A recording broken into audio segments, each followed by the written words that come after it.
There we go. It's the first fish I've ever seen on jerkbait. We don't have the net, so you're gonna have to boat flip him. That's fine. I'll just grab him. I never fish with the net. Oh, I see him. He's good size. A couple pounds.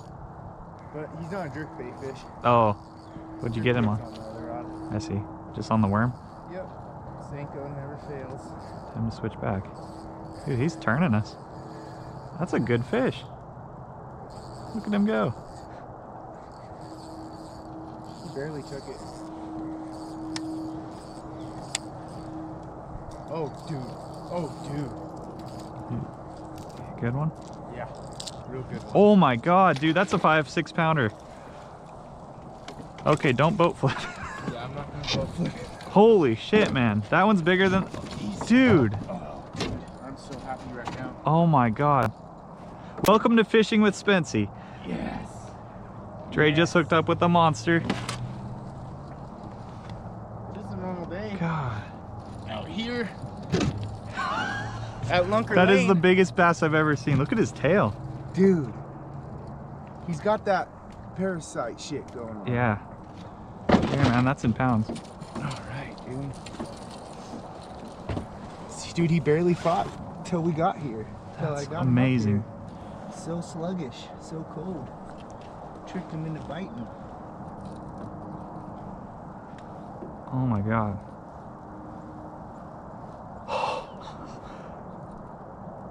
Oh my god, a 6.1. Smile. Thank you. Dude, what a fish.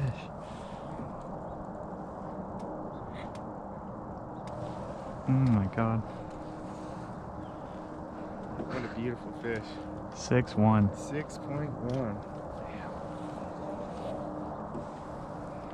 You want to hold him? Yeah. Her, I should say. Oh my god. Yeah, that's a 6 pounder all day. Holy shit. Oh yeah, he does have. I wonder what that's from. Oh, damn, his whole mouth is like that on the inside. Yeah, he's got some sores. Alright. Let you go Take back. a whiff. Oh, that Oh, one Paris smelled mites. really good. Paris Yeah. mites. That one smelled really good. It smelled like a 6 pounder. Alright, buddy. We'll have some beautiful babies you for later. us in the spring. Uh-oh. Go on. There she goes. Is this thing on? Just kidding. What's up, guys? Today I wanted to talk to you guys about the fall transition. Sometimes it's considered some of the toughest fishing you can do.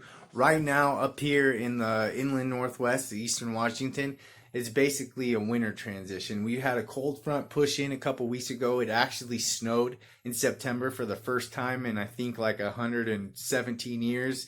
Correct me if I'm wrong and you know it, but it's been a long time, and it actually snowed in September. It went straight from summer to winter. There was no transition for us. So I was pretty scared that bass season was just over, right? Well, not completely over, but over as we knew it. And I was right in a way. And I just wanted to talk about some of the things that I've learned through this huge cold front that pushed through that I think could help a lot of you guys out. One thing that I've noticed is, and a lot of people already know this, is basses, the way they act doesn't really change that much in between the water temperature of 55 and 85 degrees. It's when the bass, it's when the temperature gets below that or above that that they change, the way that they do things. So right now the lake temperature went from 75-ish in the summertime to it was like 64 when I went out with Spencer and that 5 pounder jumped out onto the dock, and that was just like 3 weeks ago. The cold front pushed in, and there's some spots of the lake that are in the high 40s, and there's some spots that are in the low 50s. So right now is really that time that they start changing and they start doing different things. So in the summertime and during the spawn, pre-spawn, post-spawn, most of the time you find them shallow, right? So you're going to docks, you're looking for cover and structure, logs in the water, you know, grass beds, reeds, lily pads, all the stuff that they love. Well, this time of year, you can throw a lot of that out the window. And I tell you what, I was in a little bit of denial at first because, I mean, it's September. It's supposed to be 75 and sunny every day where I live. And it's been in the freezing area at night, and in the days in the 40s, low 50s tops. So I still struggled because in my mind, I'm thinking they're still at the docks that I always flip and always find them at. And I went to a lake that is known for having really big fish and just crushing it, for me at least, and I couldn't find a single fish to save my life. I've only been skunked 2 times my whole life bass fishing, and one of the times it was that day, right? So I ended up doing a little bit of studying, actually a lot of studying, and kind of find out their migratory patterns in the wintertime. Bass are lazy, so they don't move very far. They're not going to go across the whole lake to find a new spot. They're going to stick in the same zone and look for things that, you know, they need. So one thing a bass needs is food, right? Whether it's winter or summer or whatever. In the winter, they don't eat as much because their metabolism is slowed way down. They're cold-blooded, their heart rate's slowed, everything's slowed. They don't eat as much, but they still eat.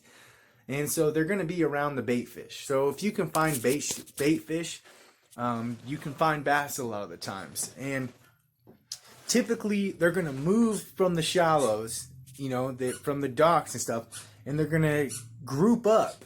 And they're going to move to the deep parts of the lake. Now, they're not going to be really deep. I mean, they're going to be in those sections, you know, 15 to 25 foot deep is really where you want to fish. You know, you can find fish in those 10-foot deep ranges, but if you want to find really big fish, you definitely want to go a little deeper.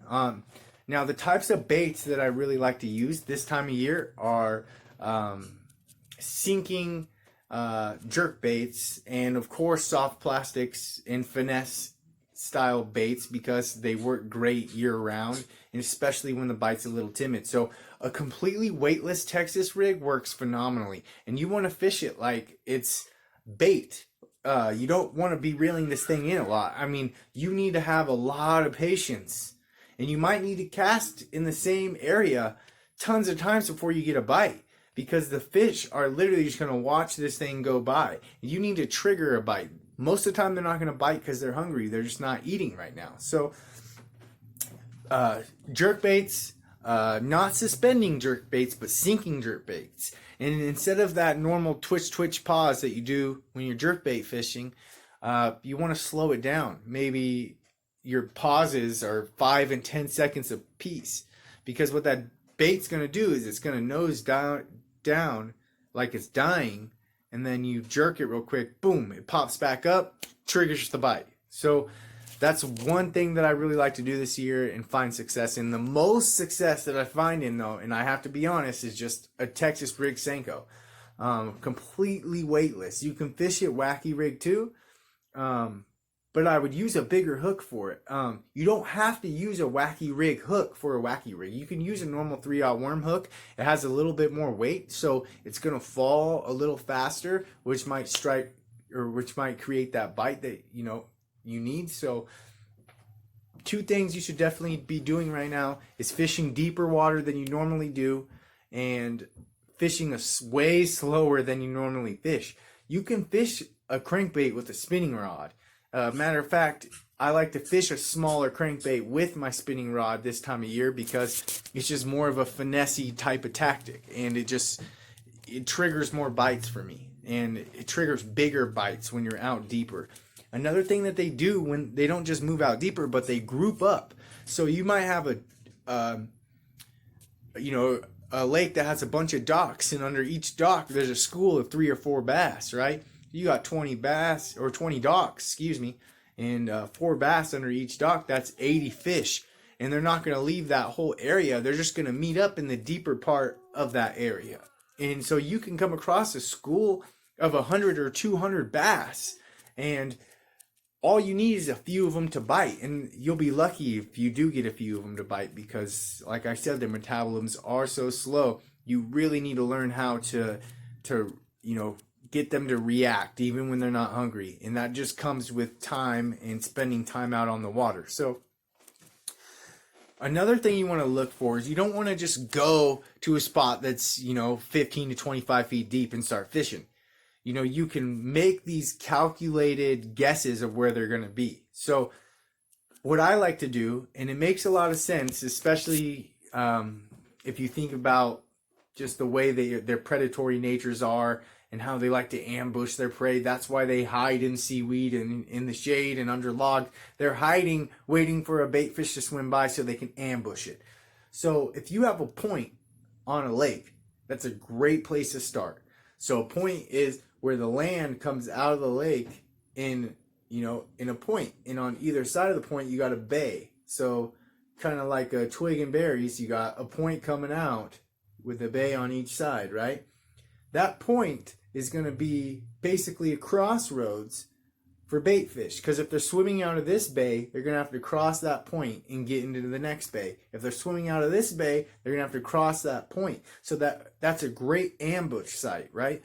So if you have a grass flat in one of those bays, especially that's big, you're going to want to fish off that point in the 15 to 20 feet deep range, and you should find them out there. If you don't, then maybe go farther in front of that grass flat and make sure you're in that 15 to 20 foot deep range.